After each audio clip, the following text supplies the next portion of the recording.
Só por ti, Jesus, quero me consumir como vela que queima no altar, me consumir de amor. Olá, queridos transformadores. Hoje o Evangelho nos traz para Cesareia de Filipe, que era uma cidade pagã, que era cheia de templo dedicado a ídolos, a deuses pagãos.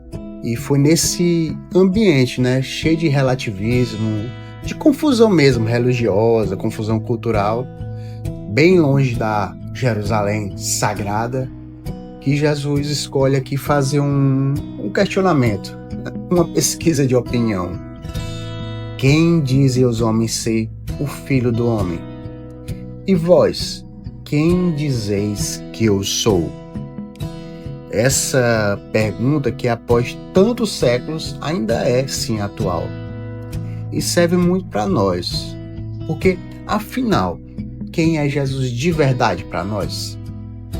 Será que é alguém distante, que fica ali no passado, só no imaginário?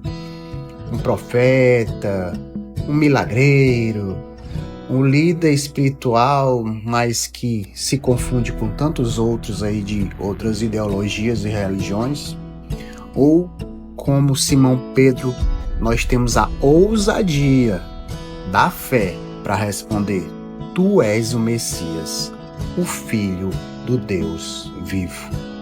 Bom, vamos ao Evangelho de Jesus Cristo segundo Mateus. Naquele tempo, Jesus foi à região de Cesareia de Filipe, e ali perguntou aos seus discípulos: Quem dizem os homens ser o Filho do Homem? Eles responderam: Alguns dizem que é João Batista, outros que é Elias, outros ainda que é Jeremias ou algum dos profetas. Então Jesus lhes perguntou: E vós, quem dizeis que eu sou? Simão Pedro respondeu: Tu és o Messias, o Filho do Deus vivo.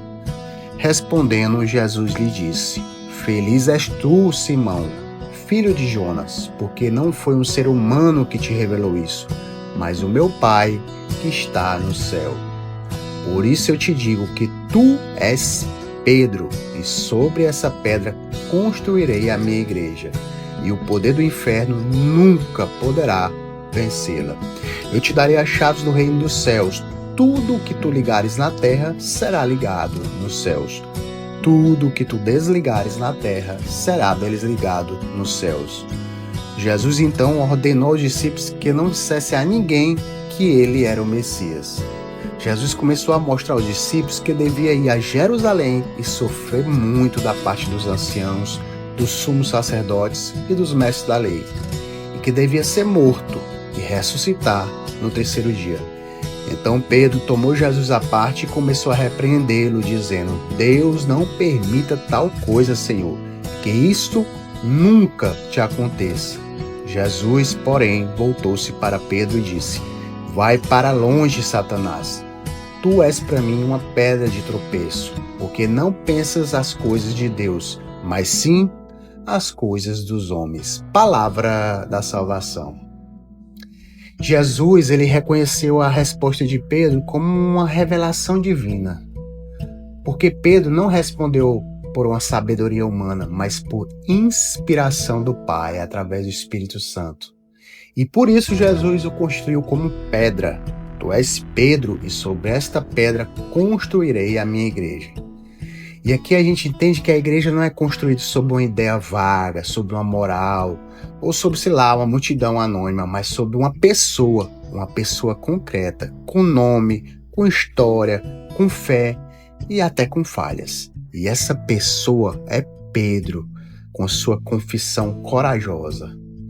Essa cena do Evangelho de hoje é o fundamento do primado de Pedro, como reconhece o Concílio Vaticano I, porque ele recebe as chaves do reino, ele recebe o poder de ligar e desligar, e ele se torna rocha visível da unidade da igreja. Então aqui realmente nasceu o ofício petrino, que continua e continuou com seus sucessores, os papas, garantindo que a fé da igreja permaneça sempre sólida, mesmo diante das provações, das portas do inferno. Mas o evangelho não terminou na exaltação de Pedro. Poucos versículos depois, ele tentou impedir o caminho da cruz, dizendo: Deus não permita tal coisa, Senhor. E como foi que Jesus respondeu?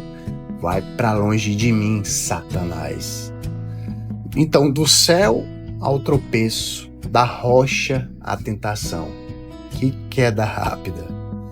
Aqui a gente aprende que a fé não nos torna automaticamente imune à tentação humana. Pedro queria um Cristo sem cruz, uma salvação sem dor, um evangelho sem sofrimento. Mas não existe ressurreição sem paixão. Novamente, não existe ressurreição sem paixão. Não existe glória sem dor. E Jesus chamou Pedro de Satanás. Não foi por ódio, mas porque ele, Pedro, naquele momento, estava se opondo ao plano divino, como o tentador lá no deserto, em Mateus 4.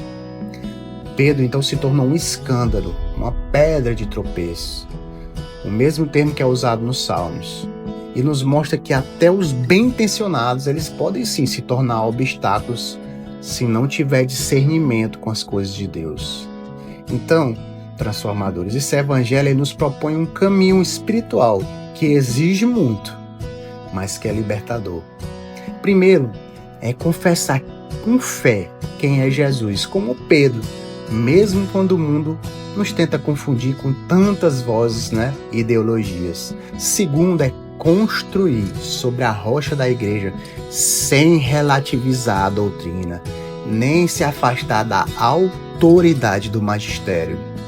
E terceiro, converter-se, mas converter-se todos os dias e reconhecer quando nossa vontade se opõe ao plano de Deus e voltar ao caminho sendo fiel, tendo fidelidade. Então Pedro ensina que a grandeza na fé não está em ser perfeito. Pedro não era, mas é estar aberto à revelação de Deus e deixar-se corrigir sempre por Cristo e seguir, mesmo após as quedas, nunca parar de mover-se. Então que nós, como ele, confessemos com coragem e aceitemos a cruz com humildade e cooperemos sim para a edificação da igreja com fidelidade, confissão com humildade, construção com zelo e conversão sincera. É isso. Paz e bem.